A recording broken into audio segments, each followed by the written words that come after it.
calm-down history for sleep. The gentle journey of the old American railroads. Long ago, in the quiet early days of America, there was a dream of connecting towns, connecting people, connecting the wide, open land. That dream was made of iron tracks and slow, steady trains. The story of the railroads is not a story of rushing. It is a story of patience. It is a story of movement, gentle and steady, like the rhythm of breathing, like the rhythm of sleep.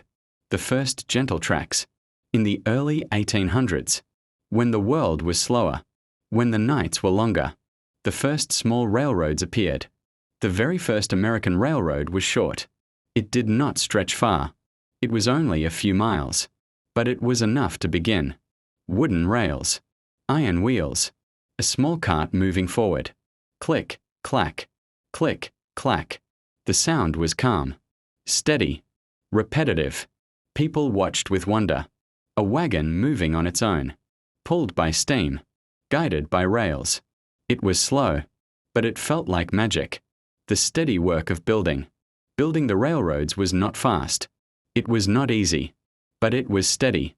Men with hammers, men with saws, men carrying wood for ties, men carrying iron for rails. Step by step, hammer by hammer, mile by mile. The sound of iron on iron, the sound of wood being laid, the sound of boots on soil. Day after day, week after week, the lines grew longer. At first, from town to town. Later, from city to city. And then, one day, the dream of crossing the whole continent. The calm journey of the passenger. Imagine yourself on a train. A wooden seat. A small lamp glowing softly. The sound of wheels on tracks.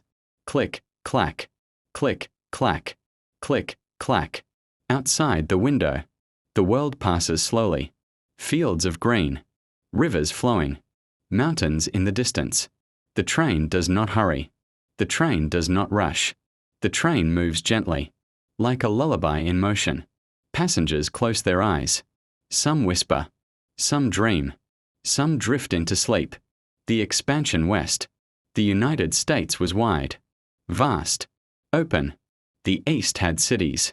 The west had space. Between them lay forests, rivers, plains, mountains. To cross this land on foot took months.